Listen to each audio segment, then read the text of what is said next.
আজকে আপনাদের এমন একটি মহাসাগরের গল্প শোনাবো যার নাম শোনা মাত্র ভয়ে আপনার গায়ে কাঁটা দিয়ে উঠবে। মহাসাগরটির নাম প্যাসিফিক ওশান বা প্রশান্ত মহাসাগর। এই মহাসাগরের বিশালতা এবং গভীরতা আমাদের কল্পনারও বাইরে। আমরা জানি পৃথিবীতে 5টি মহাসাগর রয়েছে, আর এই 5টি মহাসাগরের মধ্যে সবথেকে বড় মহাসাগর হচ্ছে প্রশান্ত মহাসাগর। টোটাল 165.2 মিলিয়ন স্কয়ার কিলোমিটারের মধ্যে অবস্থিত এই মহাসাগরটি। অর্থাৎ এই মহাসাগরটি এতটাই বড় যে এর মধ্যে সম্পূর্ণ চাঁদকে রেখে দেয়া যাবে। যদি পৃথিবীর সমস্ত পাহাড়, মরুভূমি, জঙ্গল এই সবকিছুই প্যাসিফিক ওশানের ভেতরে রাখা হয়, তারপরও এই মহাসাগরটির মাত্র 30% পূর্ণ হবে। একবার ভাবুন তো, এই সুবিশাল মহাসাগরে যদি কোনো ব্যক্তি হারিয়ে যায় তাহলে তাকে কি খুঁজে পাওয়া সম্ভব? কিন্তু আজকে আপনাদের এমন এক ব্যক্তির জীবনে ঘটে যাওয়া গল্প বলবো যেটি শুনে আপনি অবাক হয়ে যাবেন। পৃথিবীর সবথেকে বড় সমুদ্র প্রশান্ত মহাসাগরে লোকটি 338 দিন পর্যন্ত নিখোঁজ ছিলেন। তারপরও সে সেখান থেকে বেঁচে ফিরে আসেন। 2012 সালের 17 নভেম্বর মেক্সিকোর কোস্টা এজুল নামের ছোট্ট একটি গ্রামের মৎস্য শিকারী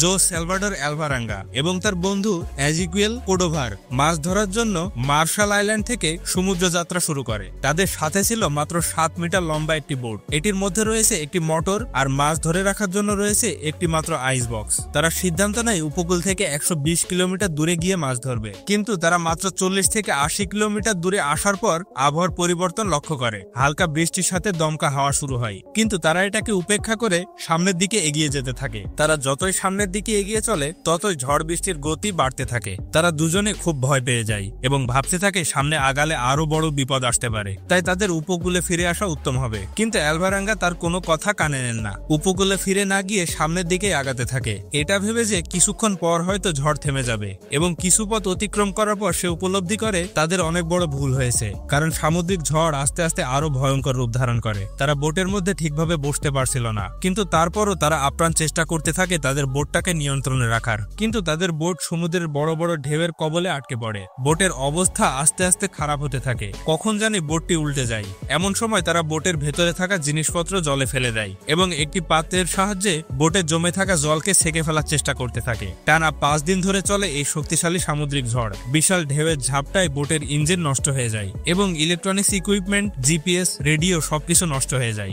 আলভারাঙ্গা ইকুইপমেন্ট নষ্ট হওয়ার আগেই তার বসকে সংকেত পাঠিয়েছিল, কিন্তু জিপিএস নষ্ট হওয়াতে তাদের সঠিক লোকেশন খুঁজে পাওয়া সম্ভব হচ্ছিল না। তার বস বড় একটি সার্চ অ্যান্ড রেস্কিউ অপারেশন শুরু করে, কিন্তু তখনও আবহাওয়ার কোনো পরিবর্তন আসেনি। সমুদ্রের বিশাল ঢেউয়ের মাঝে মাত্র 7 মিটার লম্বা একটি ছোট্ট বোটকে খুঁজে বের করা তার বসের কাছে অসম্ভব হয়ে দাঁড়িয়েছিল। রেস্কিউ টিম ভেবে নিয়েছে তারা হয়তো মারা গিয়েছে, কেননা 3 দিন ধরে খোঁজাখুঁজির পরও তাদের কোনো হদিস মেলেনি। অবশেষে রেস্কিউ টিম ব্যর্থ হয়ে ফিরে আসে। এদিকে আলভারাঙ্গা এবং তার বন্ধু ঝড়ের কবল থেকে বাঁচতে একটা বক্সের ভেতরে গুটি মেরে বসে। তারা ছিল প্রচন্ড ক্ষুধার্ত এবং শরীর থেকে বের হচ্ছিল দুর্গন্ধ।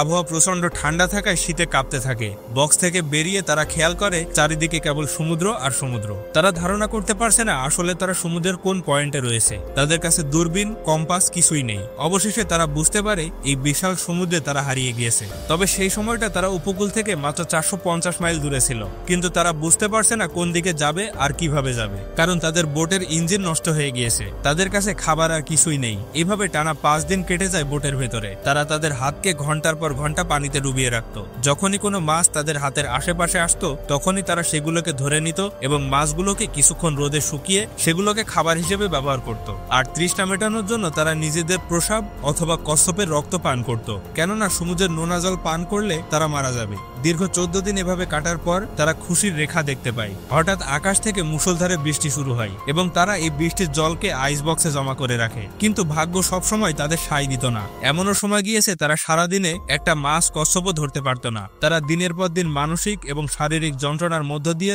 দিন পার করছিল। তারা জীবনের সাথে যুদ্ধ করে দিনের পর দিন, মাসের পর মাস কাটিয়ে দেয়। কয়েক মাস এভাবে কাটার পর তারা একটা স্পটে এসে পৌঁছায় যেখানে সি বার্ড উড়ে বেড়াতো, আর মাঝে মাঝে পাখিগুলি তাদের বোটের উপরে এসে বসতো, আর তারা এই পাখিগুলিকে ধরে খাবার হিসেবে রাখতো। এই সি বার্ড গুলো ছিল খুবই কাজের, কারণ যখন খাবার পানি থাকতো না তখন এই পাখির রক্ত তৃষ্ণা মেটানোর জন্য কাজ করত। কয়েকদিন ধরে তারা কাঁচা পাখির মাংস খাওয়ার পর কোডোভা অসুস্থ হয়ে পড়ে, কারণ এর মধ্যে একটি পাখির পেটে ছিল বিষাক্ত সামুদ্রিক সাপের অবশিষ্ট। শরীর আর কাঁচা মাংস সহ্য করতে পারছিল না। সে খাওয়া দাওয়া পুরোপুরিভাবে বন্ধ করে দেয়, কারণ তার এখন চিকিৎসার প্রয়োজন। দিন যত অতিবাহিত হতে থাকে তার দেহ ততই দুর্বল হতে থাকে, আর এমন অসুস্থ হয়ে পড়ে যে একটা সময় সময় সে মৃত্যুকে আপন করে নেয়। কোর্ডোভার মৃত্যু অ্যালভারাঙ্গার জন্য ছিল খুবই কষ্টের একটা বিষয়। গত 4 মাস ধরে তারা দুজনে একসাথে অগ্নি পরীক্ষা দিয়ে আসছিল। ক্ষুধা, তৃষ্ণা, ভয়, কঠোর ওয়েদার, এই সবকিছুই তারা দুজনে একসাথে মোকাবেলা করছিল।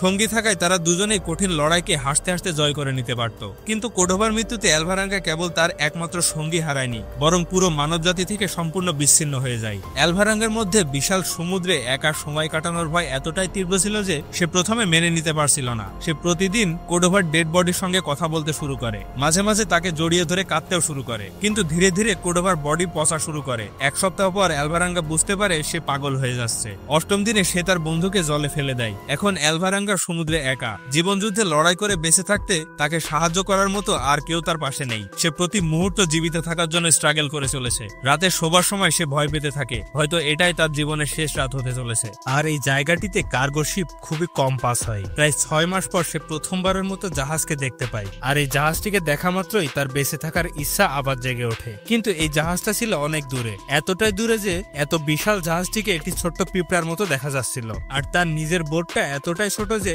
যদি জাহাজের ক্রুরা তার দিকে তাকায় তাহলে নীল সমুদ্র ছাড়া আর কিছুই দেখতে পাবে না। তার কাছে কোনো ফ্লেয়ার গান ছিল না, কোনো সিগন্যাল নেই, তবুও দুর্বল শরীর নিয়ে অসংখ্যবার চিৎকার করতে থাকে। কিন্তু তার আর্তনাদ ধীরে ধীরে বাতাসে মিশে যায় আর জাহাজটি ধীরে ধীরে তার দৃষ্টির বাইরে চলে যায়। 11 মাসের মধ্যে অ্যালভারাঙ্গা উপকূল থেকে এই ছোট বোটে প্রায় 8000 কিলোমিটার দূরে চলে আসে। এতদিন ধরে এক্সট্রিম মেন্টাল আর ফিজিক্যাল টর্চার সহ্য করতে করতে এখন সে কেবল মৃত্যুর জন্য অপেক্ষা করছে। একদিন সকালে যখন সে ঘুমাচ্ছিল, হঠাৎ একঝাঁক পাখির ডাকে তার ঘুম ভেঙে যায়। সে দেখে তার মাথার উপরে অনেকগুলো পাখি উড়ে বেড়াচ্ছে।